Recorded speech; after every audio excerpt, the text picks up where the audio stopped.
Hi అండి, నమస్తే. నేను మీ Devi. Welcome to my channel. ఈరోజు వీడియోలో మనం అందరికీ ఎంతో ఇష్టమైన టిఫిన్ పూరీ కుర్మాని ఈరోజు ఎలా చేయాలో చూద్దాం. చూడండి, ఇవి అస్సలు ఆయిల్ లేకుండా చాలా చక్కగా వస్తాయి. అయితే ఇవి నార్మల్గా మనం గోధుమ పిండితో చేసిన పూరీలు కావు, రాగి పిండితో చేసిన పూరీలు.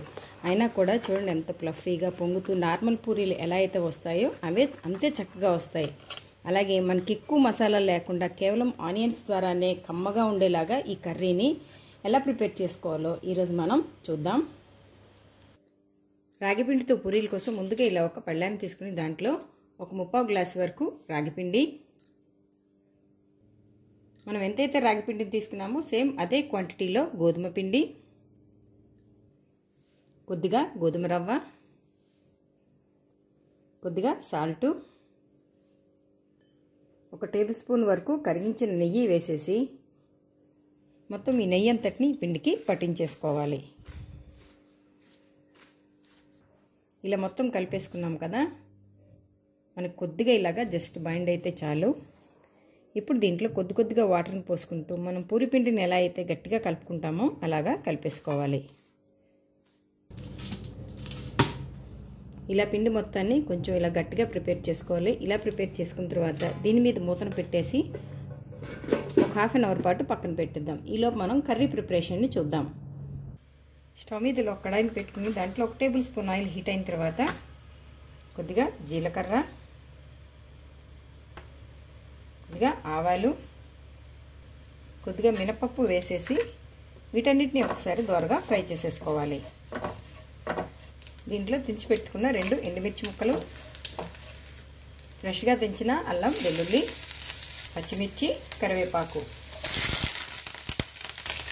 వీటన్నిటిని కూడా ఫ్రై చేసేసుకోవాలి. ఇవన్నీ ఇలా ఫ్రై అయిన తర్వాత దీంట్లో సన్నగా పొడవుగా కట్ చేసి పెట్టుకున్న 4 మీడియం సైజ్ ఆనియన్, మీ టేస్ట్కి తగ్గట్టుగా సాల్ట్, కొద్దిగా పసుపు వేసేసి ఇప్పుడు వీటన్నిటిని ఒకసారి బాగా మిక్స్ చేసేసుకుందాం.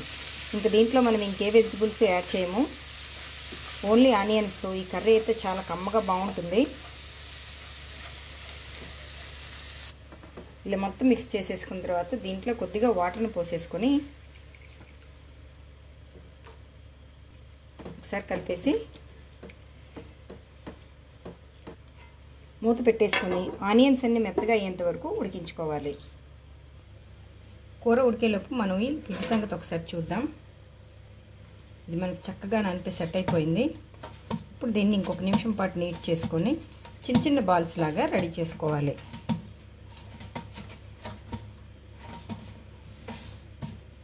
ఇలా మొత్తం రెడీ అయిపోయిన తర్వాత దీంట్లో ఒక్కొక్కటిని తీసుకొని ఇలా పీట మీద పెట్టుకొని ఒత్తేసుకుందాం. మనం పూరీని ఎలా అయితే గోధుమ పిండితో తయారు చేసినప్పుడు చేసుకుంటామో సేమ్ అదే థిక్నెస్తో ఉంటే సరిపోతుంది.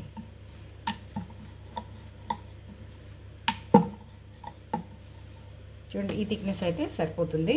ఇలా కొన్నిటిని ప్రిపేర్ చేసి రెడీగా పెట్టుకుందాం. ఇప్పుడు ఒకసారి కర్రీని చూద్దాం. ఈ ఆనియన్స్ అన్నీ చక్కగా మనకి ఉడికిపోయాయి. ఇప్పుడు ఈ కర్రీలో 1 స్పూన్ శనగపిండిని కొద్దిగా వాటర్లో మిక్స్ చేసుకొని ఇలా కలిపి పెట్టుకొని ఈ వాటర్ని ఇందులో వేసేసుకుందాం. ఇప్పుడు ఒకసారి బాగా మిక్స్ చేసుకోవాలి. ఇలా మిక్స్ చేసేసుకున్న తర్వాత జస్ట్ ఒక ½ స్పూన్ వరకు గరం మసాలాను వేసేసి మరొకసారి బాగా కలిపేసి ఒక 1 మినిట్ పాటు ఉడికించుకుంటే అయిపోతుంది. 1 మినిట్ పాటు ఉడికించుకుంటే ఈ కర్రీ మనకి ఇలా రెడీ అయిపోయింది. ఇప్పుడు స్టవ్ ఆఫ్ చేసేసి ఒక సర్వింగ్ బౌల్లోకి తీసేసుకుందాం. కొద్దిగా కొత్తిమీరతో గార్నిష్ చేసి పక్కన పెట్టేసుకోవడమే. ఇప్పుడు స్టవ్ మీద ఇలా ఆయిల్ హీట్ అయిన తర్వాత మనం ఒత్తి రెడీగా పెట్టుకున్న ఈ పూరీని ఇందులో వేసేసుకోవాలి. చూడండి, నార్మల్ పూరీలాగా ఎంత చక్కగా పొంగుతున్నాయో.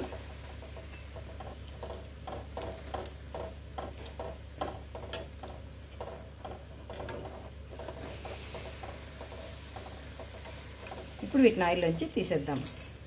ఇలా అన్నిటినీ ఫ్రై చేసేసుకోవడమే. అంతేనండి, అన్నిటిని ఇలా ఫ్రై చేసుకొని మనం ప్రిపేర్ చేసుకున్న కర్రీతో సర్వ్ చేసుకుంటే చూడండి అస్సలు ఎక్కడ ఆయిల్ అనేది మనకు కనిపించదు. అలాగే చాలా ఫ్లఫీగా చాలా మెత్తగా వస్తాయి పూరీలు. ఇదైతే చాలా బాగుంటుంది. కమ్మగా ఎటువంటి మసాలాలు అవసరం లేకుండా ఈ కర్రీని ఇలా రాగి పూరీలతో తీసుకుంటే చాలా బాగుంటుంది. మీరు తప్పకుండా ఈ రెసిపీని ట్రై చేయండి. మరి ఈ రెసిపీ మీకు నచ్చితే ఒక లైక్ కొట్టండి. మీ ఫ్రెండ్స్కి రెసిపీని షేర్ చేయండి. అలాగే మరిన్ని టేస్టీ రెసిపీస్ కోసం నాదే క్రియేషన్స్ని సబ్స్క్రైబ్ చేసుకోండి. Thank you for watching.